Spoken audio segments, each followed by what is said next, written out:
ओम नमो भगवते वासुदेवाय। ओम नमः शिवाय।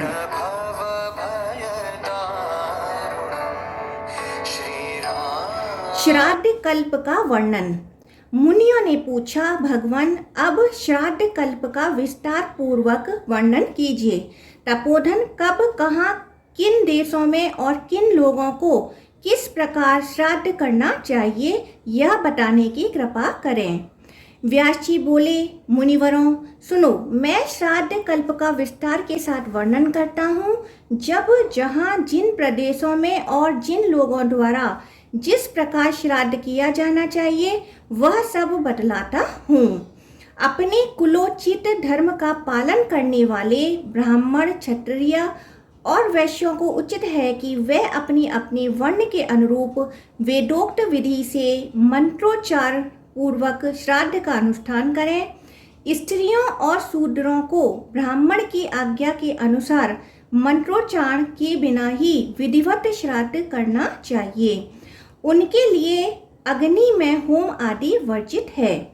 पुष्कर आदि तीर्थ, पवित्र मंदिर, पर्वत शिखर, पावन प्रदेश, पुण्य सलिला नदी, नद, सरोवर, संगम, 7 समुद्रों के तट, लिपे पुते अपने घर, दिव्य वृक्षों के मूल और यज्ञ कुंड, ये सभी उत्तम स्थान हैं। इन सब में श्राद्ध करना चाहिए। अब श्राद्ध के लिए वर्जित स्थान बतलाता हूँ। किरात, किलात, कलिंग उड़ीसा, कोड़ंक, क्रमी, दसाण, कुमार्य, टंगड़, क्रथ, सिंधु नदी का उत्तर तट, नर्मदा का दक्षिण तट और करतोया का पूर्व तट, इन प्रदेशों में श्राद्ध नहीं करना चाहिए। प्रत्येक मास की अमावस्या और पूर्णिमा को श्राद्ध के योग्य काल बताया गया है। नित्य श्राद्ध में विश्व देवों का पूजन नहीं होता। नैमित्तिक श्राद्ध विश्व देवों के पूजन पूर्वक होता है। नित्य, नैमित्तिक और काम्य, ये 3 प्रकार के श्राद्ध माने गए हैं। इन तीनों का प्रतिवर्ष अनुष्ठान करना चाहिए। जात कर्म आदि संस्कारों के अवसर पर आभूद्य के श्राद्ध भी करना उचित है। उसमें युग्म ब्राह्मणों को निमंत्रित करने का विधान है। आभूद्य के श्राद्ध माता से आरंभ होता है। जब सूर्य कन्या राशि पर जाते हैं तब कृष्ण पक्ष के 15 दिनों तक पावर्ण की विधि से श्राद्ध करना चाहिए। प्रतिपदा को श्राद्ध करने से धन की प्राप्ति होती है।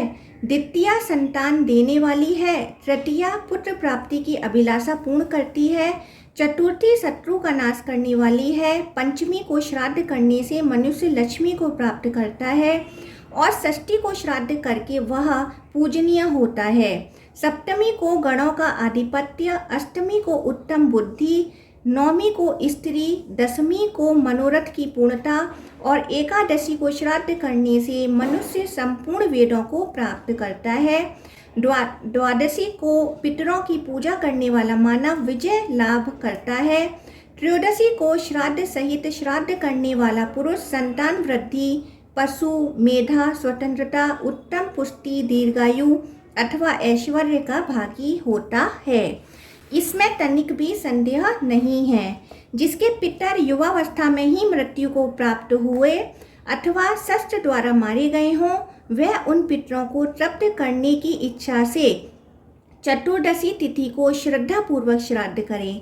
जो पुरुष पवित्र होकर अमावस्या को यत्न पूर्वक श्राद्ध करता है वह संपूर्ण कामनाओं तथा अक्षय स्वर्ग को प्राप्त करता है।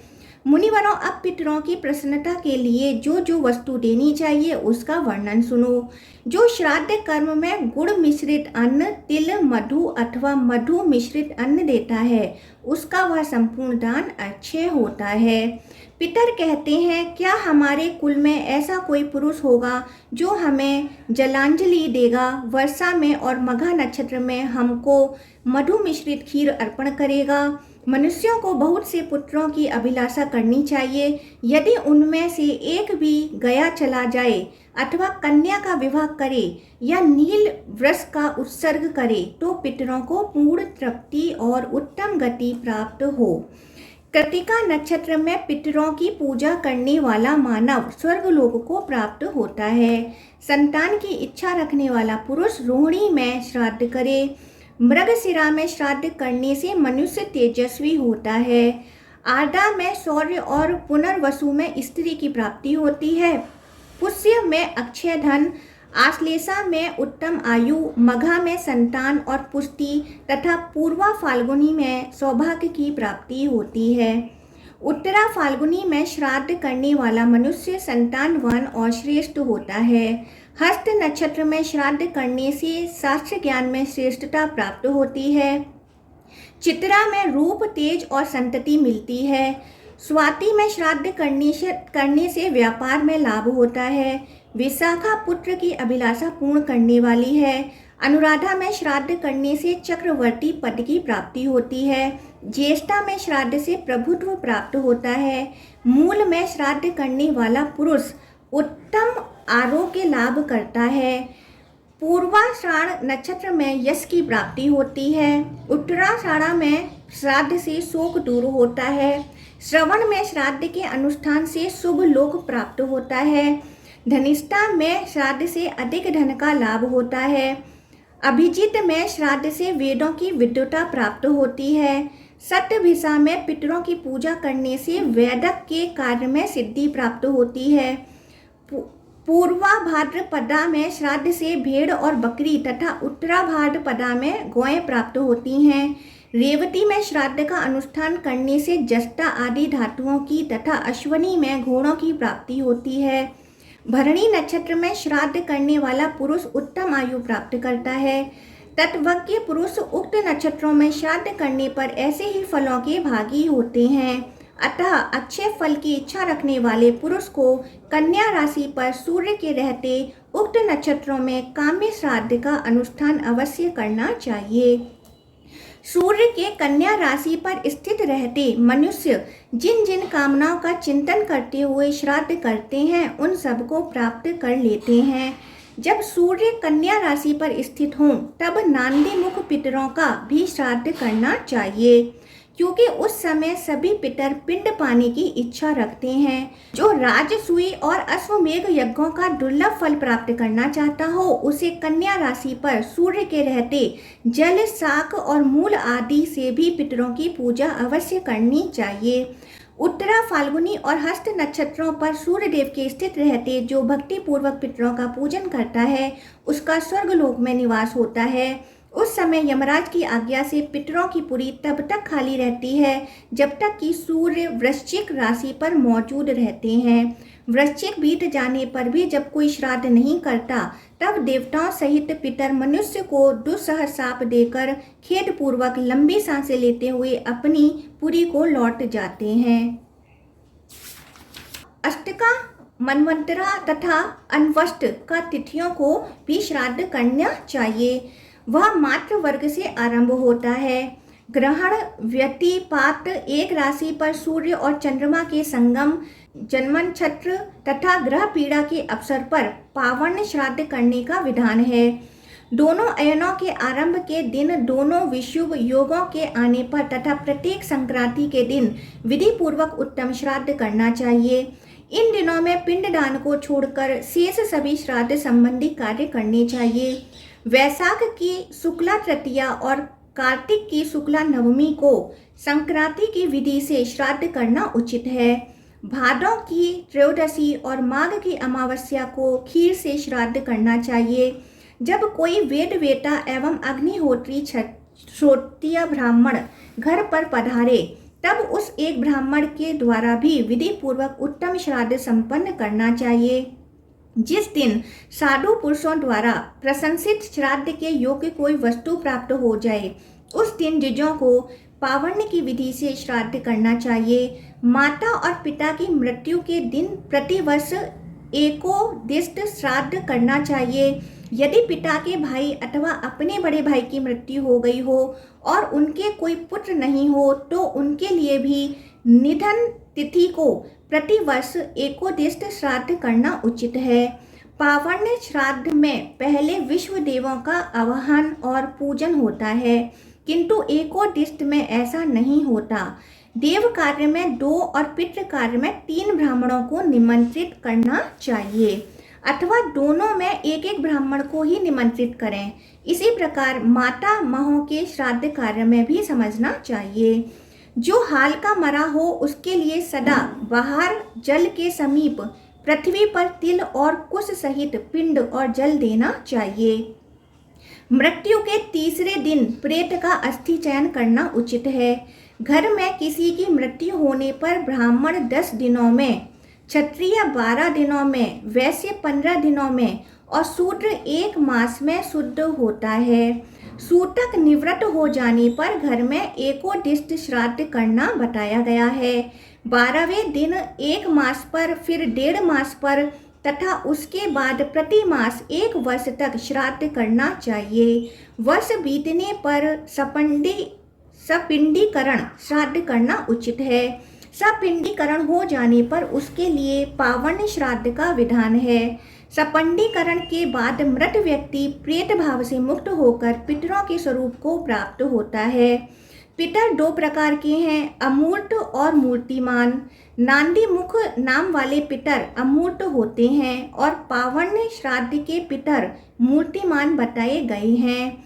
एकोदिष्ट श्राद्ध ग्रहण करने वाले पितरों की प्रेत संज्ञा है।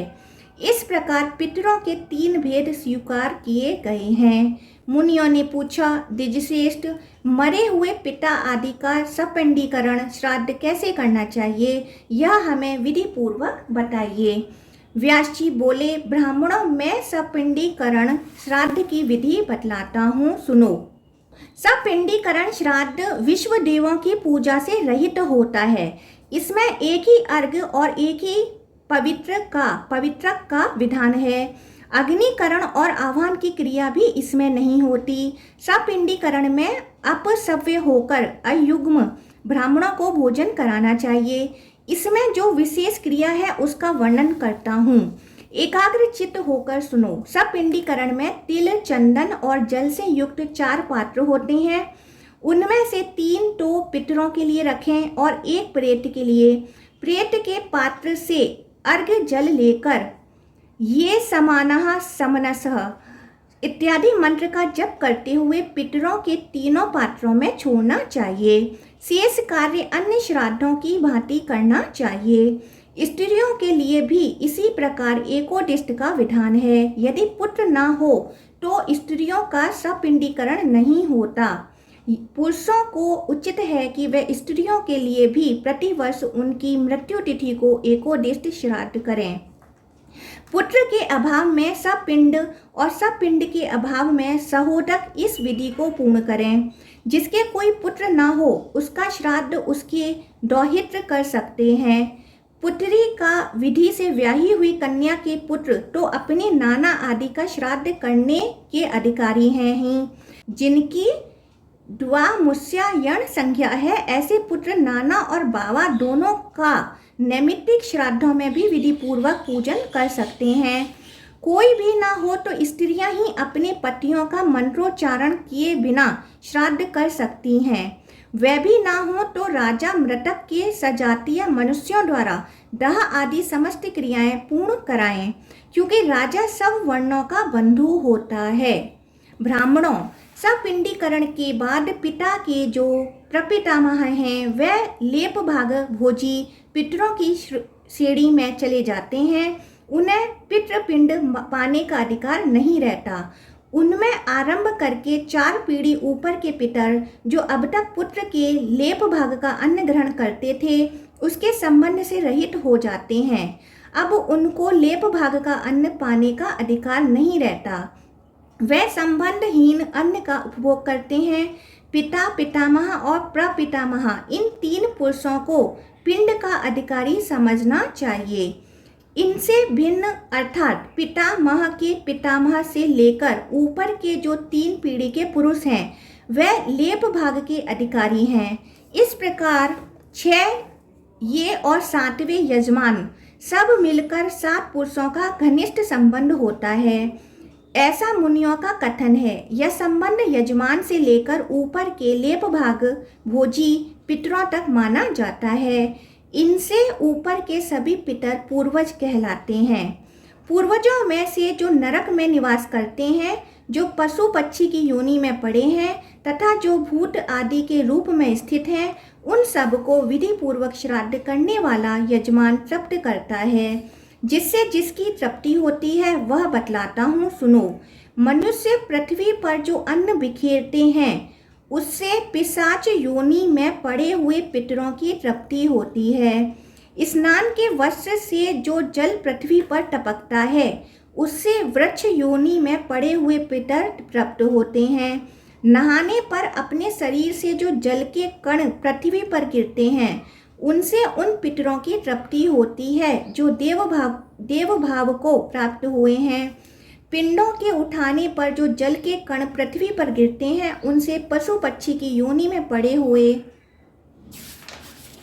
पितरों की तृप्ति होती है। कुल में जो बालक दांत निकलने के पहले दाह आदि कर्म के अनधिकारी रहकर मृत्यु को प्राप्त होते हैं, वे सम्मार्जन के जल का आहार करते हैं। ब्राह्मण लोग भोजन करके जो हाथ मुंह धोते हैं और चरणों का प्रक्षालन करते हैं, उस जल से अन्य अन्य पितरों की तृप्ति होती है। ब्राह्मणों, इस प्रकार विधि पूर्वक श्राद्ध करने वाले पुरुषों के जो पितर दूसरी दूसरी योनियों में चले गए हैं, वे भी यजमान और ब्राह्मणों के हाथ से बिखरे हुए अन्न और जल के द्वारा पूर्ण तृप्त होते हैं। मनुष्य अन्य योपार्जित धन से जो श्राद्ध करते हैं उससे चांडाल आदि योनियों में पड़े हुए पितरों की तृप्ति होती है। इस प्रकार यहाँ श्राद्ध करने वाले भाई बंधुओं के द्वारा जो अन्न और जल पृथ्वी पर डाले जाते हैं उनके द्वारा बहुत से पितर तृप्त होते हैं। अतः मनुष्य को उचित है कि वह पितरों के प्रति भक्ति रखते हुए शाक मात्र के द्वारा भी विधि पूर्वक श्राद्ध करे। श्राद्ध करने वाले लोगों के कुल में कोई दुख नहीं भोगता।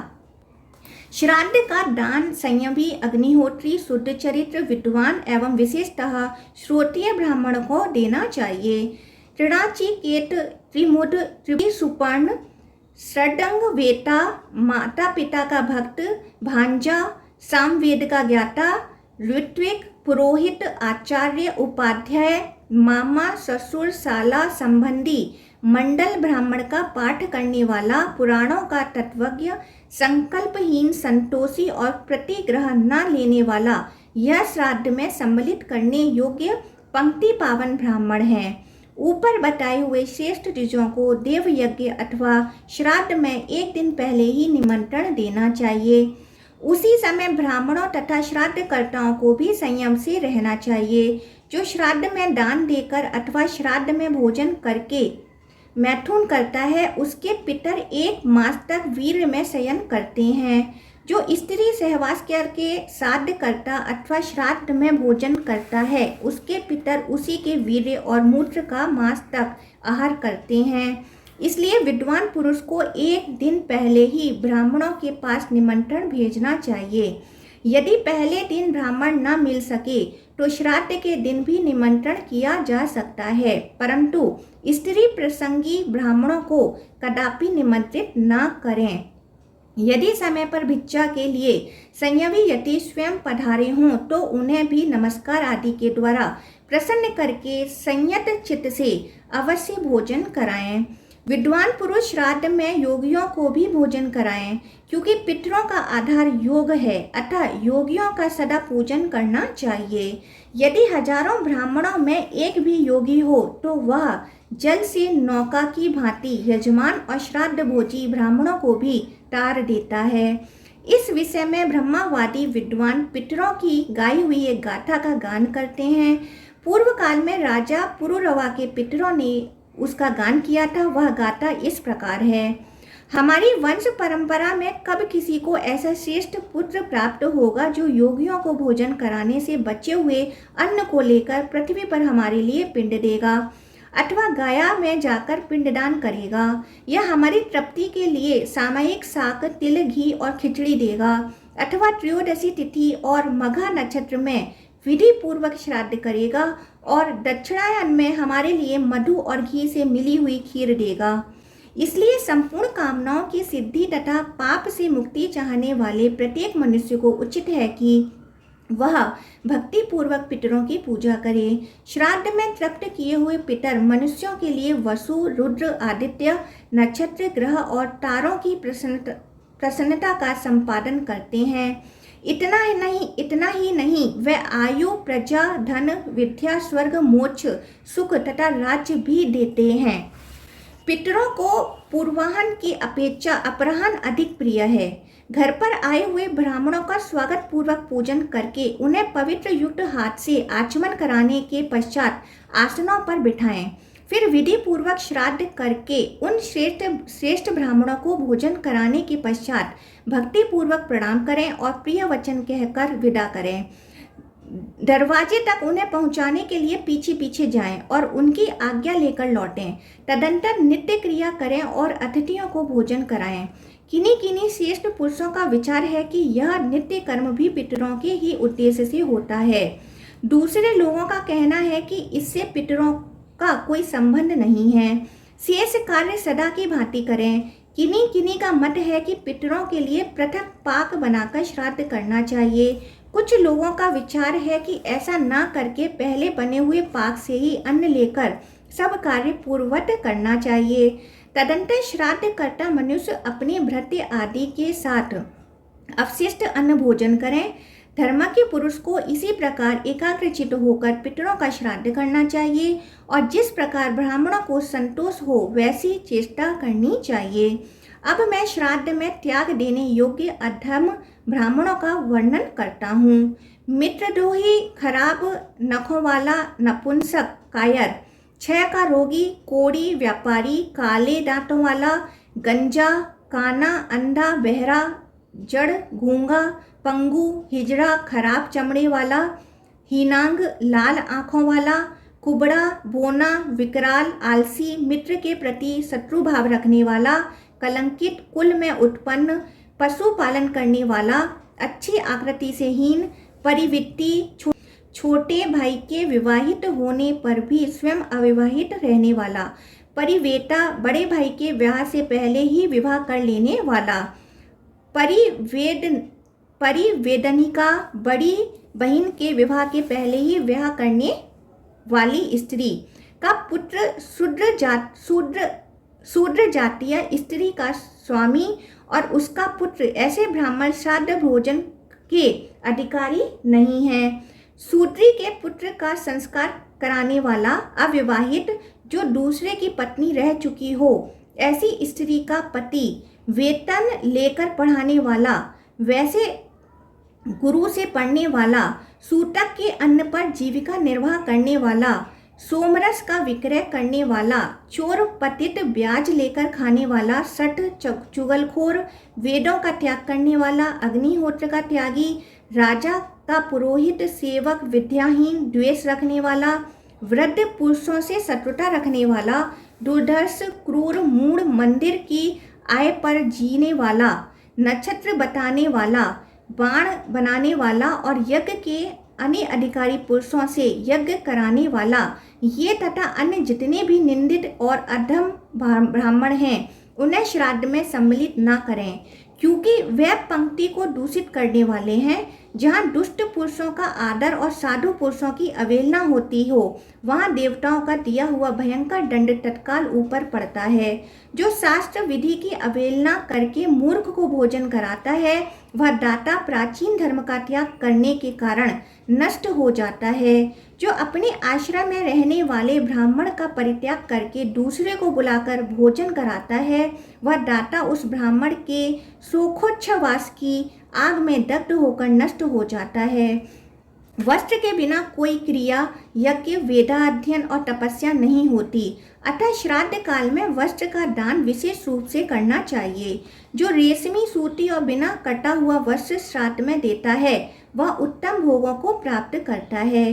जैसे बहुत सी गौओं में बछड़ा अपनी माता के पास पहुंच जाता है, उसी प्रकार श्राद्ध में ब्राह्मणों का भोजन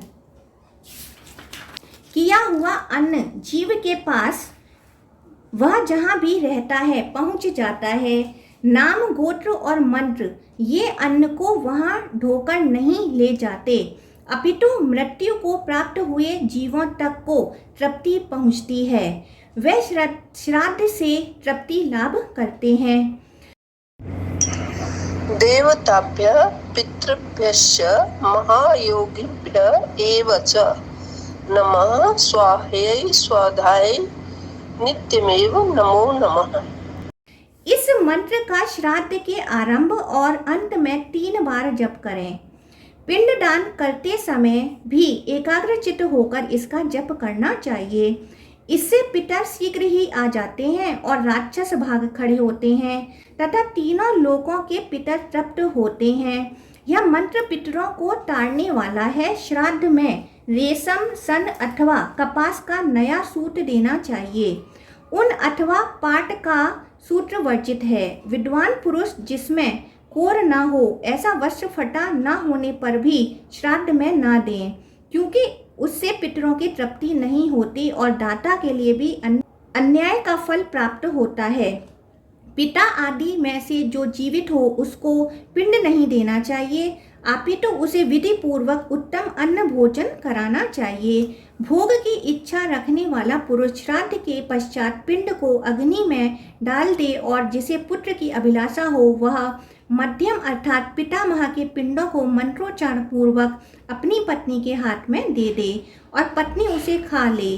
जो उत्तम कांति की इच्छा रखने वाला हो वह श्राद्ध के अनंतर सब पिंड गौं को खिला दे।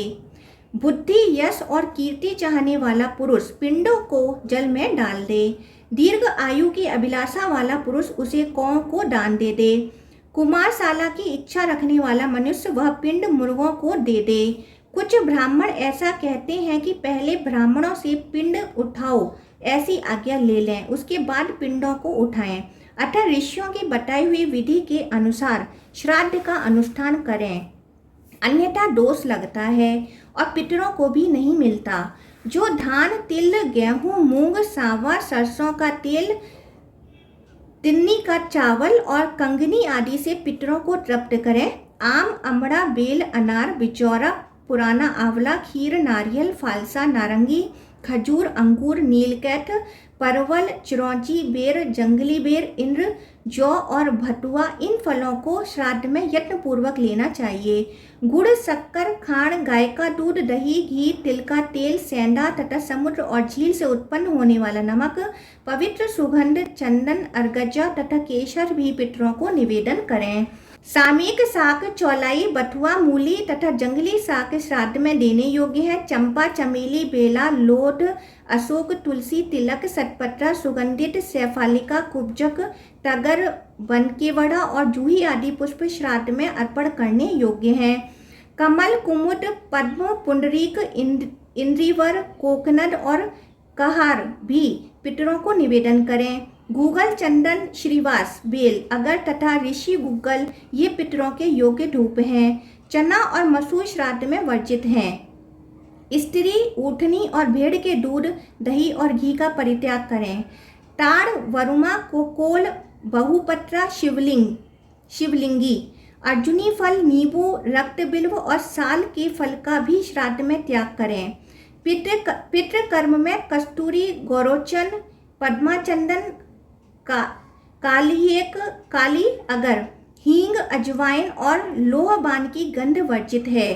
पालक का साग, बड़ी इलायची, चिरायता, सलजम, गाजर, अमलोनी का साग, चूका का साग, चने की पत्ती का साग, पहाड़ी कंद, सौवा, सौंफ, पटुआ साग, गंध सूकर, वाराही कंद, हलभृत्य, सरसों का प्याज, लहसुन, शकरकंद, भैंसा कंद, जिमी कंद, सुथनी, लौकी, पेहटुल, कुम्हड़ा, मिर्च, सौंठ, पीपल, बैगन, केवाच, बहेड़ा, कच्चे गेहूं का अर्क, सत्तू, बासी अन्न, हींग, कचना और सहीजन, इन सब वस्तुओं का श्राद्ध में उपयोग न करें। जो अत्यंत खट्टा, अधिक चिकना, सूक्ष्म, बहुत देर का बना हुआ और नीरस हो तथा जिसमें से मदिरा की सी गंध आती हो, ऐसे पदार्थों को श्राद्ध में ना दें। चिरायता, नीम, राई, धनिया, तरबूज और अमल बेद भी श्राद्ध में वर्जित हैं। अनार, छोटी इलायची, नारंगी, अदरक, इमली, अमड़ा और नेपाली धनिया का श्राद्ध में उपयोग करना चाहिए। खीर, सेमर, मूंग, लड्डू, पानक, रसाल, आम और गौदुग्ध को भी श्राद्ध में भक्ति पूर्वक देना चाहिए। जो भी स्वादिष्ट एवं स्निग्ध खाद्य पदार्थ हों उनका श्राद्ध में उपयोग करना चाहिए। जिनमें खटाई और कड़वापन कम हो ऐसी ही वस्तुओं का उपयोग करना उचित है। अधिक खट्टे, अधिक नमकीन और अधिक कड़वे पदार्थ आसुरों के भोजन हैं, अतः उनको दूर से ही त्याग दें। मीठे, स्नेहयुक्त, थोड़े चरपरे और थोड़े खट्टे स्वादिष्ट पदार्थ देवताओं के भोजन हैं, अतः उन्हीं का श्राद्ध में उपयोग करें। श्राद्ध में निषिद्ध वस्तु भोजन कराने वाला मनुष्य रौरव नरक में पड़ता है। अभक्ष्य वस्तुएं ब्राह्मणों को कदापि न दें। बड़े की पत्ती का साग, जम्भारी, नींबू, सहीजन, कचनार, खली, मसूर, गाजर, सन की पत्ती का साग, कौंदो, टाल मखाना, चूका का साग, कम्बुक, पदम, काट का फल, लौकी, ताड़ी और ताड़ वृक्ष के फल का श्राद्ध में भोजन कराने से मनुष्य नरक में पड़ता है। जो पितरों के लिए उक्त निषिद्ध वस्तुएं अर्पित करता है वह उन पितरों के साथ ही पूयवह नामक नरक में गिरता है। यदि अनजाने में या प्रमादवश एक बार इन निषिद्ध वस्तुओं का भक्षण कर लें तो उसके दोष की निवृत्ति के लिए प्रायश्चित करना आवश्यक है। 7 दिनों तक क्रमशः फल, मूल, दूध, दही, तर्क, गौमूत्र और जौ की लपसी खाकर रहें। इस प्रकार ब्राह्मणों और विशेषतः भगवान विष्णु के भक्तों को उचित है कि वह एक बार भी निषिद्ध आचरण कर लेने पर इस शरीर की शुद्धि करें। ऊपर बताई हुई निषिद्ध वस्तुओं का अवश्य त्याग करें। अपनी शक्ति के अनुसार श्राद्ध की सामग्री एकत्रित करके विधि पूर्वक श्राद्ध करना सबका कर्तव्य है। जो अपने वैभव के अनुसार इस प्रकार विधि पूर्वक श्राद्ध करता है वह मानव ब्रह्मा से लेकर कीट पर्यंत संपूर्ण जगत को तृप्त कर देता है। मुनियों ने पूछा, ब्राह्मण जिसके पिता जो जीवित हो किंतु पितामह और प्रपितामह की मृत्यु हो गई हो उसे किस प्रकार श्राद्ध करना चाहिए, यह विस्तार पूर्वक बतलाइए। व्यास जी बोले, पिता जिनके लिए श्राद्ध करते हैं उनके लिए स्वयं पुत्र भी श्राद्ध कर सकता है। ऐसा करने से लौकिक और वैदिक धर्म की हानि नहीं होती। मुनियों ने पूछा, विप्रवर जिसके पिता की मृत्यु हो गई हो और पितामह जीवित हो उसे किस प्रकार श्राद्ध करना चाहिए, यह बताने की कृपा करें। व्यास जी बोले, पिता को तो पिंड दें, पितामह को प्रत्यक्ष भोजन कराएं और प्रपितामह को भी पिंड दे दें। यही शास्त्रों का निर्णय है। मरे हुए को पिंड देने और जीवित को भोजन कराने का विधान है। उस अवस्था में सपिंडीकरण और पावन श्राद्ध नहीं हो सकता। जो मनुष्य श्राद्ध संबंधी विधि का पालन करता है वह आयु, धन और पुत्रों के साथ ही वृद्धि को प्राप्त होता है, इसमें तनिक भी संदेह नहीं है। जो श्राद्ध के समय इस पितृ मेध विषय तक अध्याय का पाठ करता है उसके दिए हुए अन्न को पितर लोग 3 युगों तक खाते रहते हैं। इस प्रकार मैंने यहाँ श्राद्ध कल्प का वर्णन किया। यह पापों का नाश और पुण्यों की वृद्धि करने वाला है। श्राद्ध के अवसर पर मनुष्यों को संयमचित होकर इसका श्रवण और पाठ करना चाहिए। ओम नमो भगवते वासुदेवाय।